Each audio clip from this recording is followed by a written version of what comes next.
नमस्कार दोस्तों, आप सबका एक बार फिर से मेरे YouTube channel terrace gardener Umed Singh में बहुत बहुत स्वागत है। दोस्तों, ये जो पौधे आप देख रहे हो ये स्ट्रॉबेरी के पौधे हैं और इन पौधे से पौधा कैसे हम तैयार कर सकते हैं उसके बारे में आपको बताऊंगा। आप अपने एक पौधे से कम 20-25 पौधे फ्री में तैयार कर सकते हो। बस आपको थोड़ा सा प्रयास करने की ज़रूरत है। अगर आपके पास स्ट्रॉबेरी के पौधे हैं, इस टाइम इनमें अपने आप रनर्स निकलना शुरू हो जाते हैं। देखिए, इस तरह के ये शक्कर्स निकलना शुरू हो जाते हैं, रनर्स बोलते हैं इनको। और आपको सिर्फ ये जैसे ही मदर प्लांट पे से पौधा निकला उसको मिट्टी में दबाना है। आप चाहें तो छोटे गमले में भी इसको 4 इंची 5 इंची 6 इंची गमले में भी इसको रख सकते हैं, या अगर आपके पास गमले के अंदर ही स्पेस हो तो आप उसी के अंदर मल्टीप्लाई कर सकते हो। ये मेरा पूरा ड्रम इनसे भर जाएगा। ये जो तुलसी वगैरह के पौधे हैं इनको अभी मैं हटा दूंगा क्योंकि इन्होंने इसको दबाना शुरू कर दिया है दोनों साइड से। गर्मी का टाइम था तब तक तो इसको प्रोटेक्शन मिल रही थी, लेकिन अब इन्होंने पौधों ने ग्रोथ लेना शुरू किया है तो इनको मैं थोड़ा थोड़ा ट्रिम कर दूंगा तुलसी वाले पौधों को, ताकि इनके ऊपर धूप से भी बचाव होया रहे और इनको भी स्पेस मिल जाए। दोस्तों, स्ट्रॉबेरी के पौधे को ज़्यादा खाद की ज़रूरत पड़ती है क्योंकि ये हैवी फीडिंग प्लांट होता है।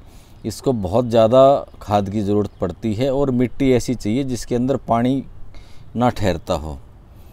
हल्की मिट्टी चाहिए, बालू मिट्टी हो, रिवर सैंड हो, वो आप इसको अपनी मिट्टी में ज़रूर शामिल करें। पोटिंग मिक्स के अंदर गमलों में आप जो मिट्टी भरेंगे उसके अंदर आपको थोड़ी सी बालू मिट्टी या रिवर सैंड ज़रूर डालनी पड़ेगी, क्योंकि इसकी मिट्टी अगर पानी ज़्यादा सोख के रखेगी, वाटर होल्डिंग कैपेसिटी मिट्टी की ज़्यादा होगी तो इसकी जड़ों में फंगस आने के चांसेस हो जाते हैं।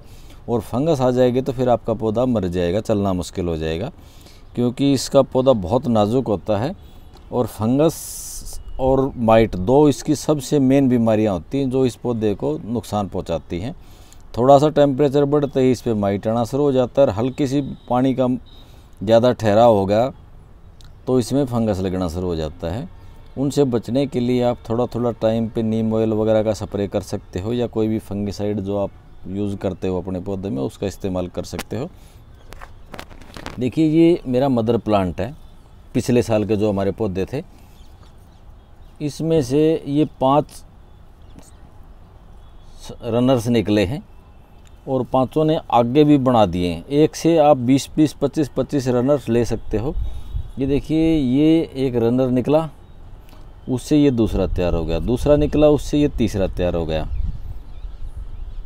इसी तरह ये वो वहाँ से निकला, ये आगे आ गया, उसके बाद ये आ गया और उसके बाद ये आ गया। तो एक रनर, एक मदर प्लांट से 1 2 3 ये आगे चलता रहेगा और मल्टीप्लाई होता रहेगा। जितना आप स्पेस दोगे, जितना पौधे को ताकत दोगे, उसी हिसाब से ये मल्टीप्लाई होते रहेंगे। इसी तरह से ये देखिए, ये यहाँ से चले, ये आगे आ गए, उसके बाद और आगे आ गए और ये आगे आ गया एक आगे, उसके बाद ये छोटे छोटे जो पौधे हैं ये अपनी जड़ें अपने आप विकसित कर लेते हैं। और जब मदर प्लांट को ये लगता है कि भाई पौधे ने अपनी पूरी कैपेसिटी के साथ जड़ें बना ली हैं तो वो अपनी फूड सप्लाई पीछे से काटना शुरू कर देता है। ये देखिए, ये कुदरत का नियम है। उसको जब तक मदर प्लांट को ये पता है कि इसको कब तक सप्लाई देनी है और कब इसकी सप्लाई रोक देनी है। ये देखिए, धीरे धीरे ये यहाँ से सूखना शुरू हो गया है, ये बिल्कुल सूखने लग गया है। मदर प्लांट इसको तब तक सप्लाई देता रहेगा जब तक ये पौधा अपनी जड़ें खुद विकसित नहीं कर लेता। जब ये अपनी पूरी जड़ें विकसित कर लेगा, इसकी खुद की ग्रोथ शुरू हो जाएगी तो पीछे से सप्लाई कट जाएगी, क्योंकि मदर प्लांट को और भी पौधे तैयार करने हैं और भी शक्कर्स निकालने हैं आगे, और इसको बाद में फ्रूटिंग भी देनी है। ये जितना आप इसको खाद वगैरह दोगे, फोलियर स्प्रे अगर आप इसके ऊपर करते रहोगे तो ये ज़्यादा से ज़्यादा एक पौधे से आप 50-50 पौधे भी तैयार कर सकते हो। स्ट्रॉबेरी की जो फ्रूटिंग का टाइम है वो लगभग पौधा लगाने के बाद 45 से 50 दिन में फ्रूटिंग देना शुरू कर देता है, और ये दिसंबर से मार्च तक तो बहुत अच्छी फ्रूटिंग देता है। उसके बाद जैसे जैसे गर्मी बढ़ेगी इसकी फ्रूटिंग कम होती चली जाएगी और साइज़ भी थोड़ा सा छोटा आने लग जाएगा। अगर आपको अच्छी तरीके से फ्रूटिंग लेनी है तो वेल ड्रेन्ड मिट्टी आप तैयार करें गमलों की। 10 इंची गमले में भी स्ट्रॉबेरी का पौधा आसानी से लगा सकते हो।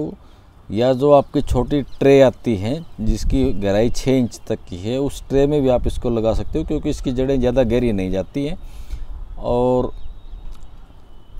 4-6 इंच की हाइट मैक्सिमम जाएगी। हाइट तो पौधे की इतनी रहेगी जितनी आप अभी देख रहे हो। इसके साइडों में ये जैसे रनर्स निकल रहे हैं, इसी तरह से फ्रूट भी साइडों में आना शुरू हो जाता है इसका।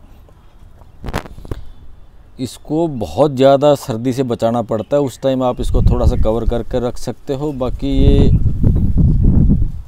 दिसंबर से फ्रूटिंग देना शुरू कर देगा। जैसे जैसे थोड़ा सा गर्म दिन आने शुरू होंगे, उसके फ्रूट का साइज़ भी बढ़ना शुरू हो जाएगा और फ्रूट ज़्यादा भी आना शुरू हो जाएगा, क्योंकि जो ज़्यादा ठंड है वो पौधे की ग्रोथ को रोक देती है। उस टाइम आप इसको पॉलीथीन वगैरह से या अखबार से किसी भी चीज़ से कवर करके रख सकते हो।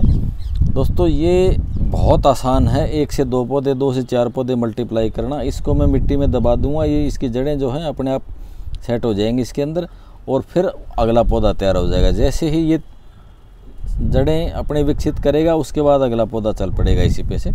जैसे ये छोटे छोटे पौधे निकलने शुरू हो गए, ये देखिए इसकी जड़ें बनना शुरू हो गई हैं हल्की हल्की, और ये 2-3 दिन में अपनी जड़ें विकसित कर लेगा। दोस्तों एक चीज़ और बता दूं मैं, स्ट्रॉबेरी के पौधे के अंदर जितना केमिकल किसान मारते हैं उससे ज़्यादा केमिकल किसी भी फ्रूट में नहीं मारते। किसी भी फ्रूट में हर 24 घंटे में एक बार इसके ऊपर केमिकल स्प्रे करते हैं, फ्रूट का साइज बढ़ाने के लिए, पेस्ट कंट्रोल करने के लिए, प्लांट की ग्रोथ के लिए डेली एक स्प्रे किया जाता है इसके ऊपर। ऐसे ऐसे मतलब ख़तरनाक हानिकारक केमिकल का स्प्रे किया जाता है जो हमारी गवर्नमेंट ने बिल्कुल बैन कर रखे हैं। अगर आप उन बीमारियों वाली स्ट्रॉबेरी से बचना चाहते हो तो आप अपने घर में थोड़े से पौधे लगा लें। 10-12 पौधे भी अगर आप इसको लगा लेंगे तो बहुत आसानी से आप अपने घर की ज़रूरत के हिसाब से स्ट्रॉबेरी की फसल ले सकते हो, उसका आनंद ले सकते हो। ताज़ा तोड़ के खाओगे, बच्चे भी खुश रहेंगे, आप भी खुश रहोगे। अगर ये वीडियो आपको अच्छा लगे तो आप इसको लाइक कीजिए, शेयर कीजिए और मेरे इस चैनल को सब्सक्राइब कीजिए। आप सबका बहुत बहुत धन्यवाद।